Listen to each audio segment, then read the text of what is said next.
Demolition has been out for a while and it looks like it plans to stick around, so I wanted to make a video showing you how to win more Demolition matches. I really hope this playlist is here to stay because it's some of the most fun I've had playing Modern Warfare multiplayer. So the rules are important to understand before we create our loadouts. Notice I say loadouts because having multiple is important. You'll want to switch between them whether you are attacking or defending. Demolition is a respawn based mode with 2 bomb locations.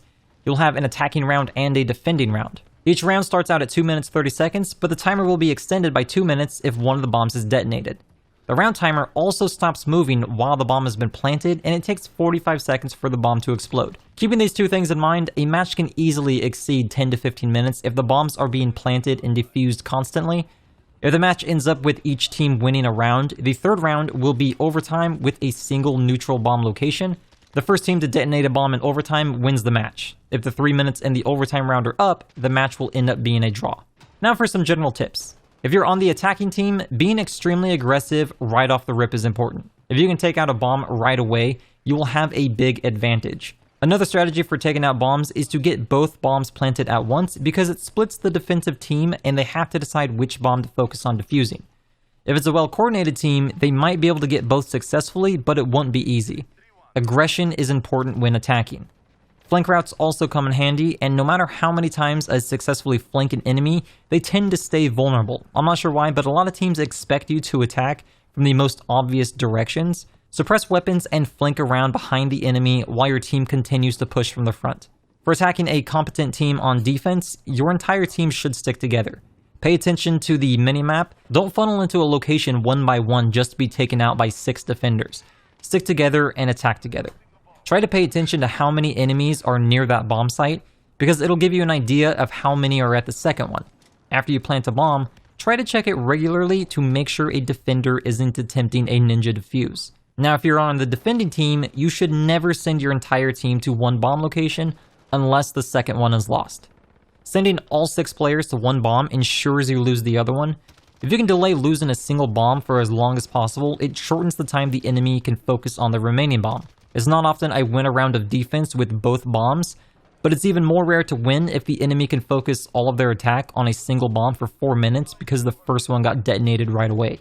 If a teammate disappears behind you on the radar, your flank is in danger and the enemy could be circling around to pinch the bomb site. If that happens, it could cause your entire team to spawn far away from the bomb, and it'll be very hard to get it back. Camping while on defense is perfectly acceptable and pretty much expected in Demolition. Mount up on head glitches and get as big of an advantage over attackers as you can.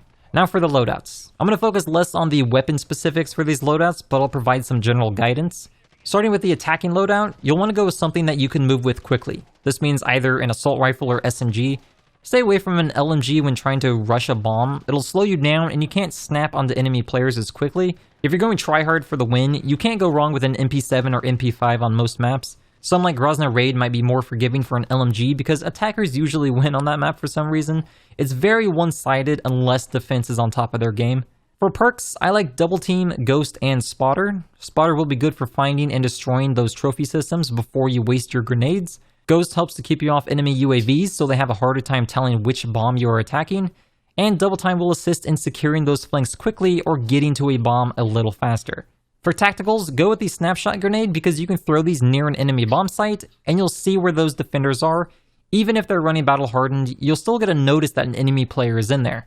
For lethals, I like to run a standard Simtex or Frag, but using a Molotov isn't a bad idea either to cause a bit of area denial to an enemy. If you're attacking, trophy systems could be useful, but that means you've decided to rush for bomb plants. When you go to plant, drop a trophy and then plant the bomb. C4 and other lethals that will definitely be thrown at you will be destroyed.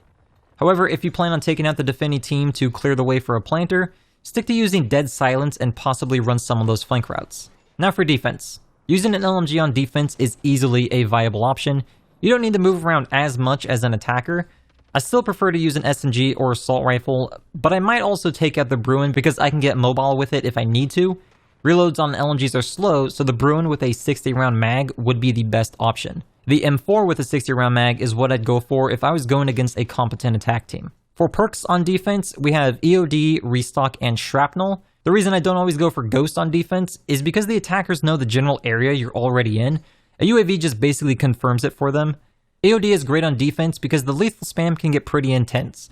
Restock will allow your lethals and tacticals to replenish every 25 seconds, and shrapnel will give you 2 lethals and also prevent enemy health from regenerating for a short time.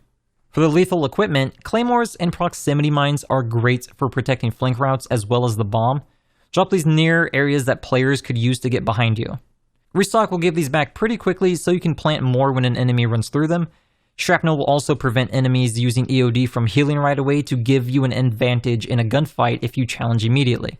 For my tactical when I'm on defense, I usually try to go with stim shot because it'll help me heal as I'm getting hit by multiple lethals.